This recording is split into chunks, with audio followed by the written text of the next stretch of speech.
Right. This is what is called in plain English the tree of life.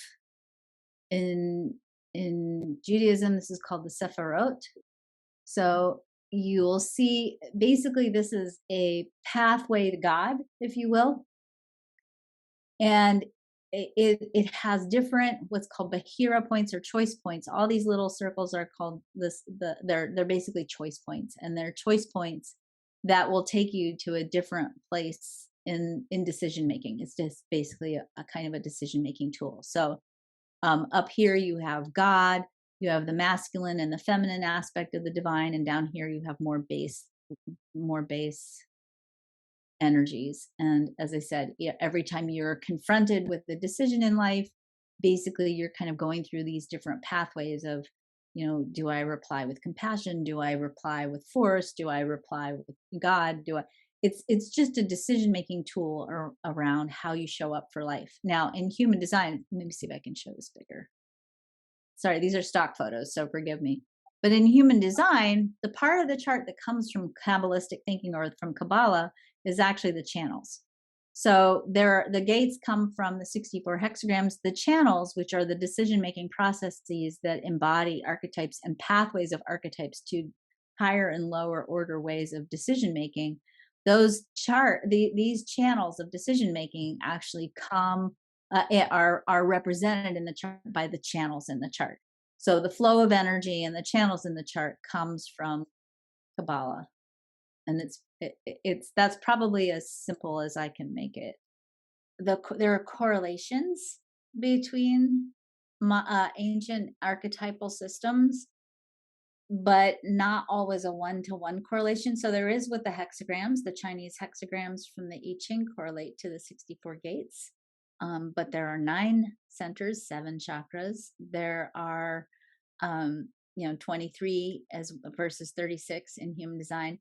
Is it just that the concept of the pathways is similar? Yes. To the concept of the channels, are there any direct correlations in archetypes?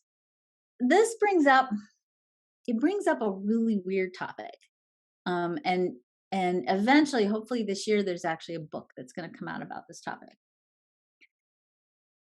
And I mean this from the most loving, respectful place, Anna. And I certainly would say, by all means, if you feel like you want to study Kabbalah, you should. And if that's what your sacral is responding to, absolutely go for it. Ra used to teach over and over again that the human design chart has components of it that are derived from other ancient bodies of knowledge, but that it is in and of itself its own unique thing. It is a synthesis of these parts, and as such, it's its own unique thing. So we can spend a lot of time teasing out, well, where's this, and there's this, and there's this. And yes, absolutely, Tara, the major arcana and the Kabbalah, there's a correlation between those two as well. Really, what I'd like for you to pull from the esoteric origins of human design is a couple of things. Number one, we're pulling from people's cultural heritage, and there's a sort of a subtext or a conversation that happens sometimes in human design spaces about cultural appropriation. And I do think we have to walk that path very carefully and very consciously. So the Hindu chakra system is a very complex piece of knowledge from another culture, and the chakras are just one tiny little part of the knowledge that is Hinduism. The Chinese I Ching and all the stuff that comes out of the I Ching and Taoist medicine, body and energy and all that stuff, that's an entire cultural body of knowledge. The Kabbalah is a sacred body of knowledge that you don't even, if you're a Jewish person and you're studying Kabbalah, not at the Kabbalah Center in New York, but with an actual rabbi, you can't even study Kabbalah until you're 40 years old, because it's a very, I'm not going to say it's secret, but it's a body of wisdom teachings that you have to be initiated into, and you have to have a certain level of maturity to even go into it and study it. I think it's important for us to not go too far down the rabbit hole of trying to find a one-to-one correlations, because they're not there, because it is something separate. it's also important that in the way in which we discuss human design, but I think it's also really important that we acknowledge, always acknowledge the esoteric roots of the system, because otherwise we're not being honoring. So to always make sure when we talk about the Kabbalah, we reference it as the Judaic Kabbalah, the Hindu chakra system, so that we're making sure that we're honoring the ancient archetypes that are being pulled forward through human design. I do think there's great merit in studying the different parts of the system. I I I do study Kabbalah as a Jewish woman with my husband. We do this on not Tuesday night, Wednesday nights. Um, I am not a deep mystical Kabbalah scholar by any stretch of the imagination, because there's lots and lots of layers, and it's a I would really be challenged to point out the aspects of Kabbalah that relate directly to the chart, other than to say that, to me, as somebody who's studied Kabbalah and Musar, which is a subset of Kabbalah, to me, the thing that gets pulled out of Kabbalah is dual fold. Number one, everything in Kabbalah is about choice. It's kind of like playing chutes and ladders. Like you hit the ladder and you get to go either up or down depending on what choice you make. And I think that that's an essential part of quantum human design. And it's a part where it's part of why I pulled out aspects of human design from traditional human design, because the doctrine of traditional human design is very heavily weighted towards no choice. And I just like that doesn't resonate with any part of my body personally. The second part of Kabbalah is that, and this is really not just Kabbalah, it's Judaism in general.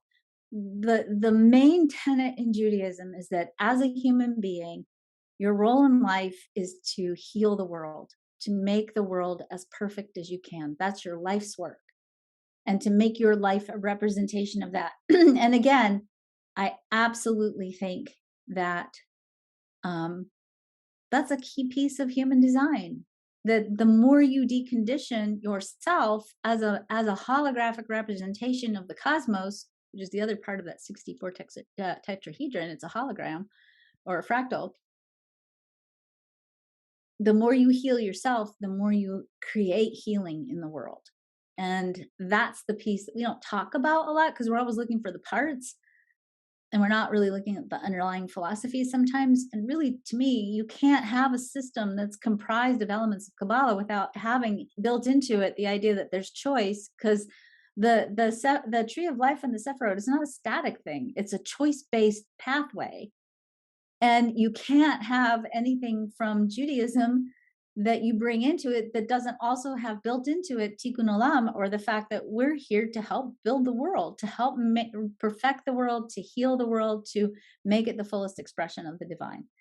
So I'm only speaking about that from my perspective as a Jewish person. I will say there are others of you or other students that I've had who bring their own unique cultural background. And I want to make sure that whenever we have these conversations, that we really acknowledge these pieces of the whole, because it's too easy sometimes to run and forget, oh, this is somebody's like entire life and their religion and their belief system. We can't just take it.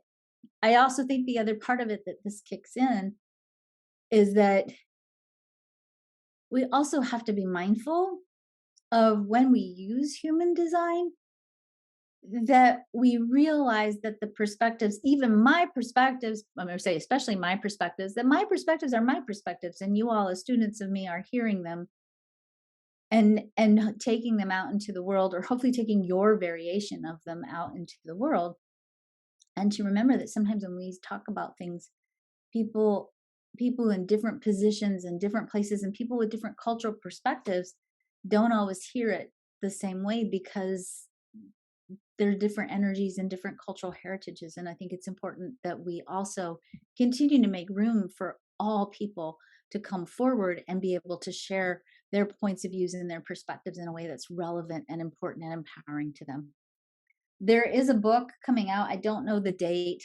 It's called Human Design for Liberation by Asha Ramakrishna and A.C. Brown, about the cultural heritage of human design.